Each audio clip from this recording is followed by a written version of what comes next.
So I was in the prayer room today learning, and I was reminded of something that was taught on Sunday. It's only Wednesday today, but it feels like a couple weeks ago as far as learning and how much I learn every day. It's interesting. Anyways, on Sunday, Pastor was talking about Isaiah 54, seeing, O barren woman, expand your tent, strengthen the cords of it.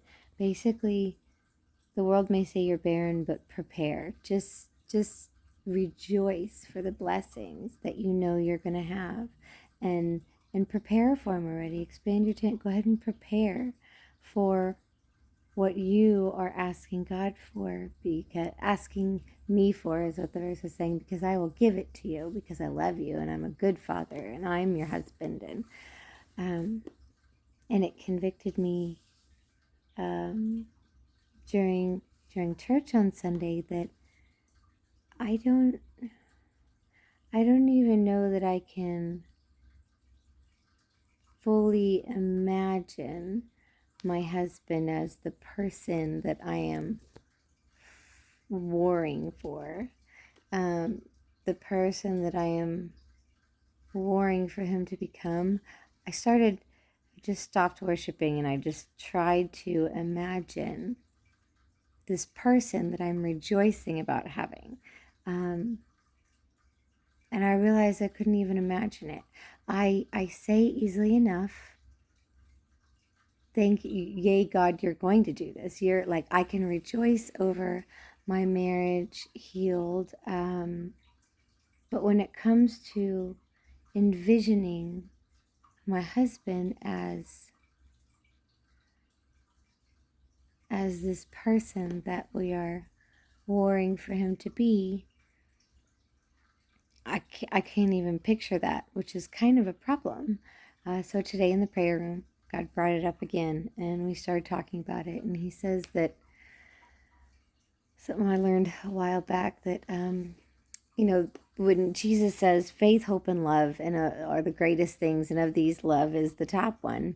But when he says faith, hope, and love, we kind of just hear those words. But faith, hope is the confident expectation of something, according to the word they use in the Bible there, and the definition of the Greek word. It is a confident expectation. It is, he gave you a promise, so you know for a fact he is going to fill that promise. Hoping towards something is not, oh gee, I hope it happens, but who knows if it will. The hope he speaks of is actually yeah, it's going to happen. I'm hoping towards that. I'm not hoping for it. I'm hoping towards it because I know it's a fact and I know it's going to happen. And then faith is the confident, is the factual evidence, basically, of things you've hoped for. Faith is the substance of things hoped for, which is what the verse says. So basically, and you have to understand hope, right? So faith is basically the physical proof in your hand. You hold faith, somehow is physical proof of the thing that you have a confident expectation for, that you hope towards. I know for a fact my God promised me this, and he doesn't lie, and he always holds to it. So me walking in faith on that is me walking like, is my faith basically bringing to reality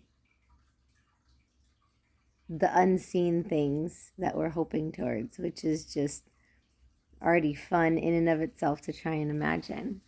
But today in prayer room, God brought it up that how are you going to have, you need to start working towards that faith that your husband is,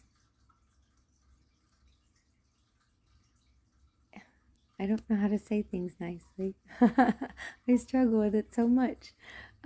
He's working very, very much on filtering me to make sure I speak life, and I don't speak potentially insulting things, and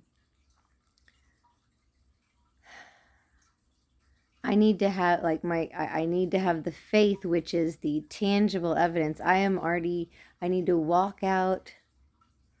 Basically, first and foremost, I need to be able to see my husband as the end goal. There we go. We'll just put it that way. Get it, cat. Get it. I need to start looking at my husband in my prayers and in my everythings, to start looking at him as the end goal of what we're fighting for, instead of who he is now, or how far we have to go, or whether it's possible. I need to stop looking at him like that, and I need to look at him as I need to get the thought in my brain. I need to, like, I don't even have the image in my head of what that would look like. So to fight for this, I need to start working on seeing him not face to face, but in my prayers as I'm warring. I need the joy, the Isaiah 54, cry for joy, like shout for joy, give praise, that because you know it's going to happen, you know it's coming, and faith is the proof that it's already that it's happening. So in my prayers, like I need to learn how to celebrate that he is already that person as a step of faith. But I couldn't do that because I haven't been able to bring my mind to see that person in my mind. What an odd concept. And I'm now working on that. Trying to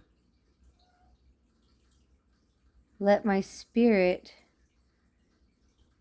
hear what Holy Spirit, because Holy Spirit's the only one that knows what that version of my husband looks like. So I get to let Holy Spirit teach me what that future version of my husband looks like, and then see that in my warring and in my declarations, and sing for joy about that,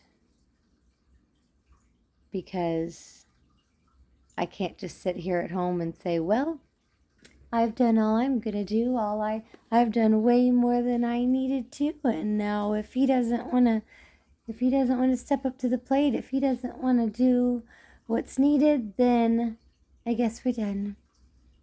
I'm not okay with that option at all. We're actually at the point where I have to keep finding new ways to fight for my marriage, because the old ways just aren't enough.